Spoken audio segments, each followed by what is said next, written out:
The Nottinghamshire triple killer, Valdo Calacane, was, of course, sent to a hospital, Ashworth Mental Hospital. He's not gone to prison, and that means he is entitled to put a claim in for benefits.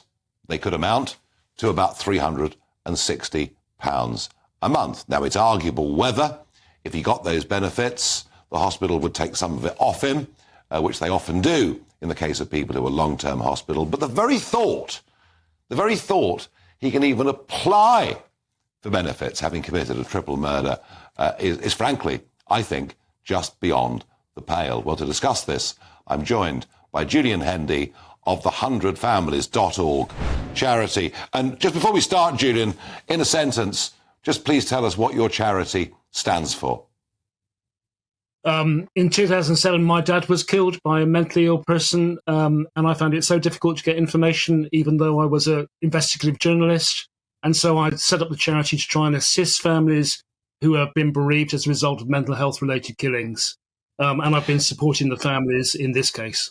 No, well, good for you. And it is over 100 people a year, isn't it, that are murdered by patients with... Yeah, it's about 100 to 120 cases each and every year. Yeah. Well, I have to say I have some personal experience of this, Julian, because there was somebody who'd served a prison sentence for threatening to kill me. And when he was released, I was deeply, deeply worried about it. But so I do understand this. So how do you feel about Valdo Calacane? I mean, it was obviously very controversial that it was a manslaughter charge, and not a direct murder charge. But the idea this guy can claim benefits, how do you feel about that? Well, it's abhorrent, really, isn't it? It's an affront to natural justice. It shouldn't happen. It's a complete insult to the victims' families. We, as I say, I know the victims' families in the Nottingham case. I know they've struggled to get proper care and treatment.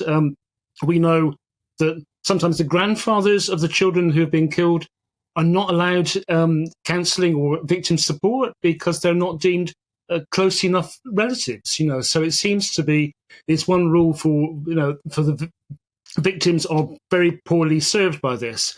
I did some work. I mean, there are around 2,700 patients like this who have been detained under hospital orders. They indefinitely. The indefinite means that they are entitled to benefits, apparently. So that works out. By my rough calculations, proportionally, we're talking about £10 million a year going to people who've committed very serious crimes in hospital. The amount of money that goes to victims of homicide from the government is about £4 million. So I think it would be much better if that money had been either spent on victim services or better mental health care to try and stop these sorts of things from happening in the first place. It does seem to be a terrible loophole that needs to be closing up. Yeah, well, I'm sure there are going to be questions in Parliament next week about this, now this story is broken. And Julian, finally, in the old days, we used to lock people up in mental institutions and effectively throw away the key.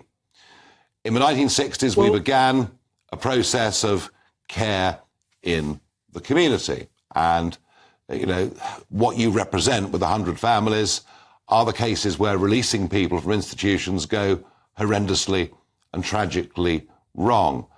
How do we strike the right balance with this problem? I think most of the cases I see, I've helped over 250 families. Most of the cases I see of seriously mentally ill people who are unable or unwilling to get treatment. It's a small number of people with mental illness. I've known lots of people with serious mental illness, who are not violent at all. But indeed, there are a small number who need more assertive care, more supervision, more monitoring. And those assertive schemes and teams have been shut down across the country, and that's what the money should go for if they're going to reinvest this money, because it seems completely wrong, and an insult to the families that benefits should be going to people who committed such serious crimes.